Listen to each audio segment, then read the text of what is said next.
विद्यार्थी मित्रों, नमस्कार। आज का विषय है पुस्तपालन एवं लेखाकर्म।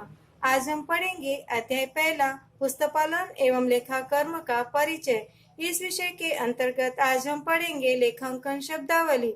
लेखांकन शब्दावली में हम पिछले वीडियोस में पढ़ चुके हैं विभिन्न शब्दों का अर्थ, जैसे कि व्यावसायिक व्यवहार और उससे संबंधित शब्द, प्रविष्टि, वस्तु या माल और वर्णन।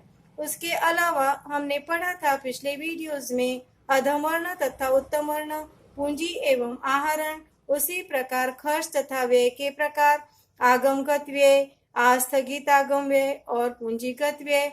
और उसके साथ ही हमने पढ़ा था नगद तथा व्यापारिक छूट या अपहार का अर्थ। आज हम पढ़ेंगे नए शब्द, कुछ नए शब्द। उसमें से हमारा 6वें नंबर का शब्द है सक्षम तथा असक्षम, जिसे इंग्लिश में सॉल्वेंट तथा इंसॉल्वेंट कहा जाता है।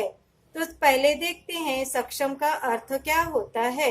जब कोई व्यक्ति या व्यवसाय अपने ऋणों का भुगतान करने में असमर्थ होता है तो उसे असक्षम या शोधाक्षम कहते हैं। उदाहरण, यदि किसी व्यक्ति की 20 लाख रुपए से अधिक ऋण है और उसकी संपत्तियां जो है वह 40 लाख के ऊपर है, तो वह अपने ऋणों का आसानी से भुगतान कर सकता है। भले ही उसमें कुछ समय लग सकता है और वह अपनी संपत्तियों को बेचकर अपने दायित्वों का भुगतान करने में सक्षम होता है, तो उसे कहते हैं सक्षम। इसके विपरीत दूसरा शब्द होता है असक्षम।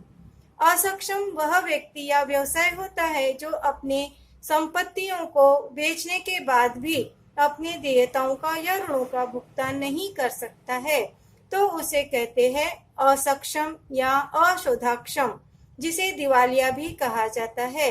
ऐसा व्यक्ति अपनी संपत्तियों में से अपनी देयताओं का भुगतान नहीं कर पाता है, तो उसे कोर्ट के द्वारा भी दिवालिया घोषित किया जा सकता है। यह था सक्षम और असक्षम का अर्थ। अब हम देखेंगे 7वां शब्द लेखा वर्ष, जिसे अकाउंटिंग ईयर कहा जाता है। व्यवसाय की लेखा पुस्तकें प्रति वर्ष बंद की जाती है और ये पुस्तकें वर्ष के अंत में बंद की जाती है और व्यवसाय का लाभ हानि तथा आर्थिक स्थिति ज्ञात करने के लिए प्रति वर्ष व्यवसाय के व्यापार लेखा, लाभालाभ लेखा और स्थिति विवरण तैयार किए जाते हैं। इन तीनों लेखों और विवरण से यह पता चलता है कि हमारे व्यवसाय में कितना लाभ हुआ है और हमारे व्यवसाय की आर्थिक स्थिति क्या है। व्यापार लेखे को ट्रेडिंग अकाउंट, लाभालाभ लेखे को प्रॉफिट एंड लॉस अकाउंट और स्थिति विवरण को बैलेंस शीट कहा जाता है।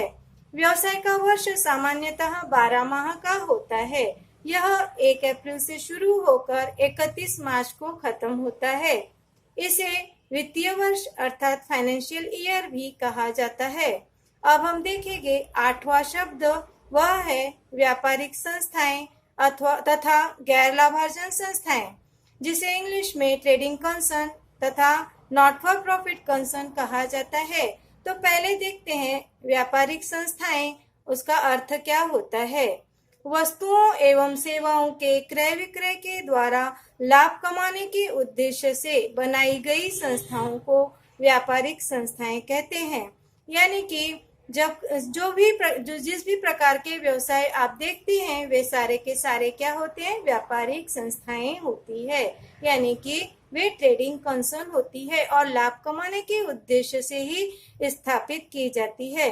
लेकिन समाज में हमें और भी बहुत सारी संस्थाएं ऐसी दिखाई देती है जिनका उद्देश्य लाभ कमाना नहीं होता है।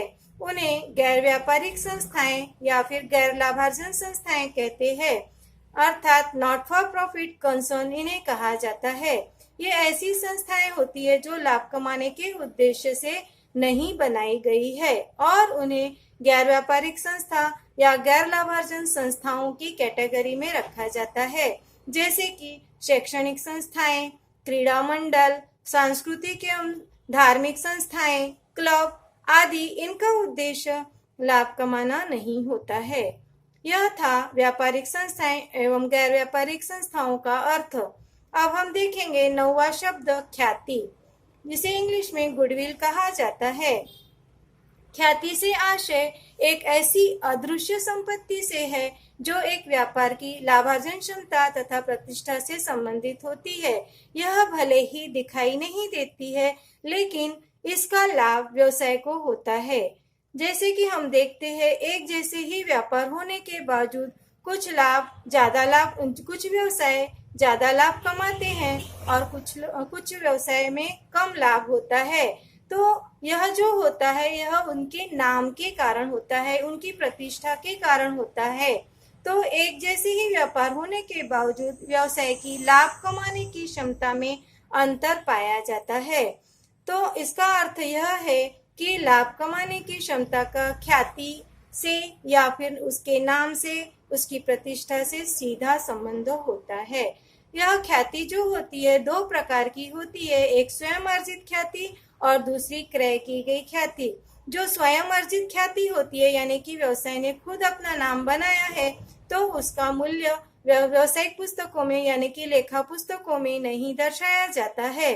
जबकि ख्याति का मूल्य हमने क्रय किया है, ख्याति को किसी और का व्यवसाय क्रय करने पर हमें जो पैसा ज्यादा देना पड़ता है व्यवसाय को, वह ख्याति का पैसा होता है, उस व्यवसाय की ख्याति का पैसा होता है।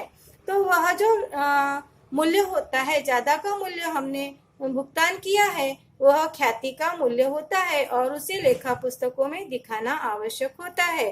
तो आज हमने पढ़ा सक्षम, असक्षम, लेखा वर्ष, उसी प्रकार व्यापारिक संस्थाएं, गैर व्यापारिक संस्थाएं और ख्याति का अर्थ। अगले वीडियो में हम पढ़ेंगे लाभ हानि तथा उससे संबंधित शब्द। तब तक के नमस्कार, धन्यवाद।